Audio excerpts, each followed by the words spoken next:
And before I moved down, I had put out my Songbird EP that I had done back in New Jersey, and those were all songs that basically I knew I wanted to put out an EP. I had just left a previous band, and like the music was much different than what I'm doing now, and so I really wanted to put out an EP that kind of showed the direction I was going in. And so those songs were songs I basically sat in my room and just wrote on my own, and just tried to figure out what kind of artist I wanted to be, you know. And now I'm working towards a new EP, and I really think that these songs that are going to go on this new one really show, in my opinion, just straight growth from where I was on Songbird to really like finding out who I am and who I want to be, and how I can portray that in my art as a songwriter. And so I think the EP that I'm putting together, it's really, really gonna like show a very different side of me, a much more, I don't want to use the word mature side, but I think the writing has matured a lot, and it's far more concise to the messages I'm trying to send. Mm-hmm. So to answer Zach's question, long-winded, the EP's coming along great. There we go. So, I mean, okay, so if somebody wants to purchase the EP, like how far away are we looking? Gosh, probably the fall sometime. Lacey, you can't make me wait that long. I'm so sorry. Hopefully we'll have like a single out beforehand, like a single out soon. I've been demoing a lot, just acoustic demos. I was just in the studio yesterday. If you follow me on Instagram or Twitter or on my music Facebook page, you'll see like whenever I post, I like to post a lot of pictures about like what I'm doing. Mm-hmm. So yesterday I posted a picture of my buddy Dave and I were in the studio together, tracking on 2 songs that we wrote together. One of them will probably be on the EP, if not one of maybe the singles.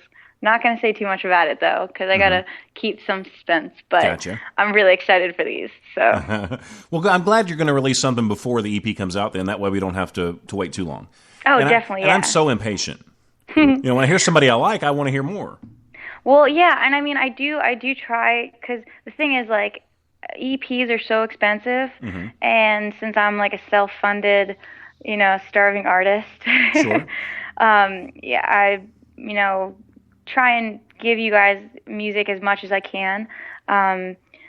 So like what I did in December was, there's a song that I wrote called Remember Tonight, and what we did there was just do an acoustic track of it and just a video, and like, it's not a full band production, but I threw it up on YouTube and I'm like, hey guys, like here's this song. And I mean, I can even, like, I'm thinking about it now. It hasn't even crossed my mind because I've been so busy with so much stuff, but I can even like throw that song up on SoundCloud, free download, like whatever, give you guys something, because you guys support me so much and I love you for it. So sure. And have you tried like the Kickstarter program or anything like that? I have thought, I did a Kickstarter like 3 years ago, and it's honestly, I'm glad that it didn't succeed, because I wasn't really in a place where I knew what I wanted to do, and it would have been very I don't know. I feel like if I had succeeded on the Kickstarter, I would have let people down, because I wasn't really sure of the direction I wanted to go in anyway. Sure. But so I have gone back to the idea of a Kickstarter, and I mean, there's so many pros and cons with it, and there's so many different ones you can do, like Indiegogo and GoFundMe. There are a lot of different platforms, and they all have like their catches, like Kickstarter. If you don't raise all the money, then you don't get any of the money. But Indiegogo, if you raise some of it, then even if you don't raise all of it, well, you get to keep whatever you do raise. But then you run into the issues of like, well, you're still taking people's money, but you still need to deliver the product that you were trying to create. Sure. If you could have raised it all, so. Right. So it's kind of, yeah, I see what you're saying there. That would be a little uncomfortable situation to be in, I think. Yeah, and I mean, at the end of the day, like, my biggest fear is letting down my fans and the people that support me, because I do this for them, and the last thing I want is to deliver a product to them that, like you were saying, like, they were super excited for, and it just, it wasn't exactly 100% me, or, it just wasn't 100% of what they were expecting, like. So that's my kind of fear. That's my fear with Kickstarters. I hate taking people's money. So just kind of being well, real straightforward about it. I don't think people mind, because if they believe in you and they love your music, they don't mind Yeah. purchasing a CD or investing in you. Definitely. And I mean, I have my CD up on iTunes. I do have physical copies at my house that I will gladly mail to someone if they wanted to do like a PayPal. I have what's it called? Not a, I do have a Bandcamp as well. And everything that I have is like Bandcamp or iTunes. All I have to do is just search Lacey Caroline, and it all comes up. No weird names or anything. But Big Cartel, that's what I'm thinking of. I do have a Big Cartel, so I mean, if people wanted a physical CD of Songbird for when it's a collector's item, they could grab one on Big Cartel, and I mail it out, and I usually write little like love notes to them, like in the packaging and stuff. So Sweet. that's fun. So if I ordered a physical CD, you'd like autograph it and say something like to make me look cool. Oh, definitely. Like when I did my last batch of Big Cartel orders, I like wrote like straight up notes, like thank you notes and stuff, and I like drew weird pictures and stuff like that. So it's really hard to make me look cool though, so be careful. Hey, I think you do a pretty good job on your own. You hold it together. At the end of the day, we're all just weird people. So I appreciate the sympathy. Now, Tony and Ashton want to say hi. I want to mention Tony. that real quick. Hi, Ashton. And then Martin says that you're saving lives if you put your heart into helping others. Oh, that's very sweet, and that's very true. Yeah. I mean, like, I don't know. Music's done so much for me to help pull me out of bad situations that I was in. I mean, nobody goes through life unscathed, and we all find ways to, heal up our wounds and our scars, and music's done that for me. So if I can do that for someone else, that's a blessing in itself, Yeah. Don't be worried about taking people's money. Because I mean, you're doing something that you believe in, something that you love doing, and Tony said it well. He said I'd be happier buying your music than downloading for free, because they want to support you. Yeah. For sure.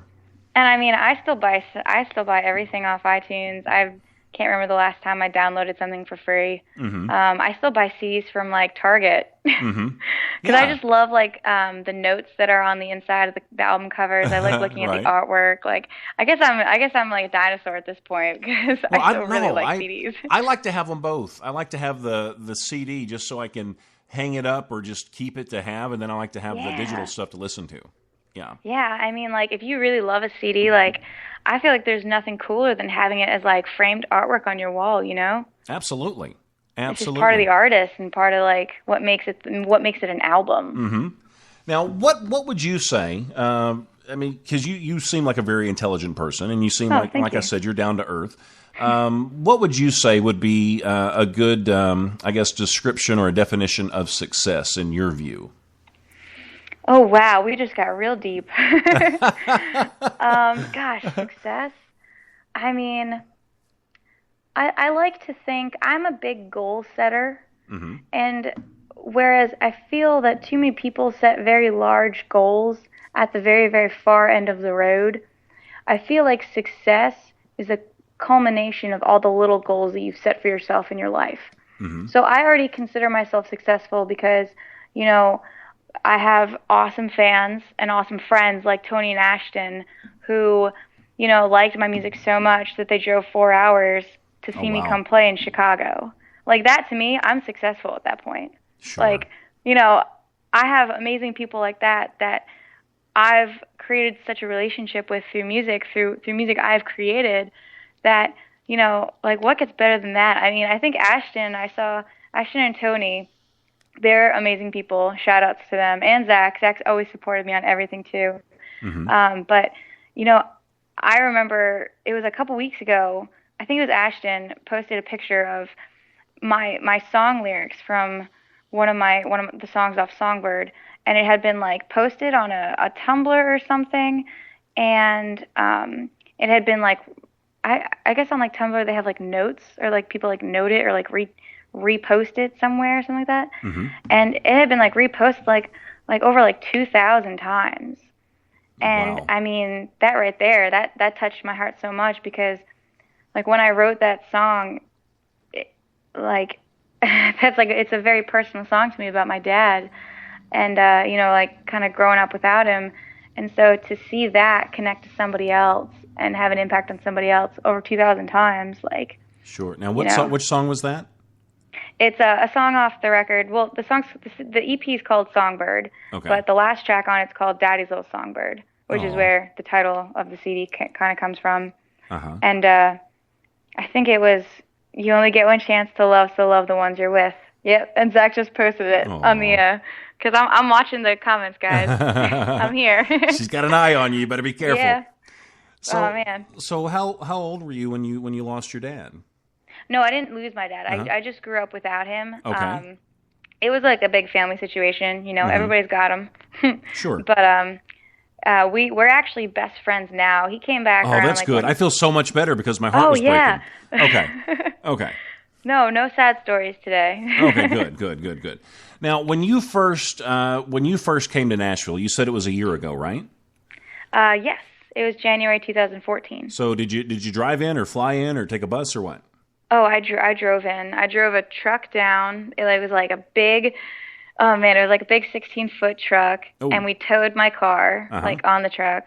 And I mean, I don't really have that much stuff. I could have totally driven down with such a smaller van, but there wasn't one that could tow my car, so it was like this giant 16-foot van with like a mattress in it and a couple boxes. That had to stress you out a little bit.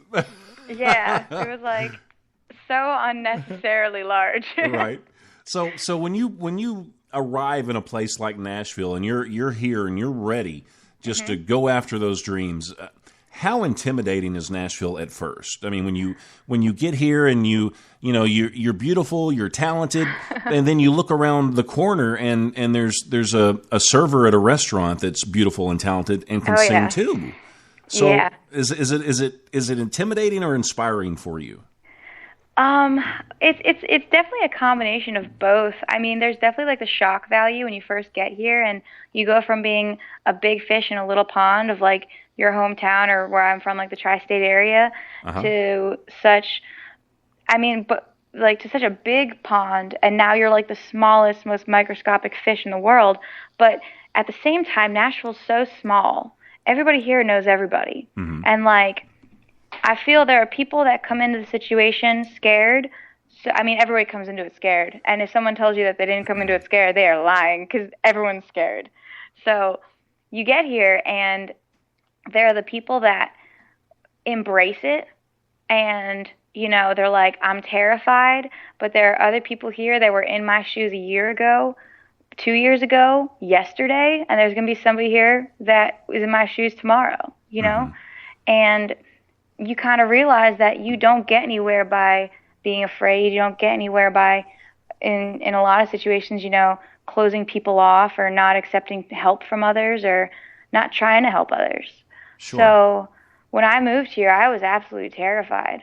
I had gone through I had like left my long-term boyfriend at home and I don't know, like a month and a half later, like we ended up breaking up and I felt completely alone in the first 2 months of being here. I had like no friends, no family.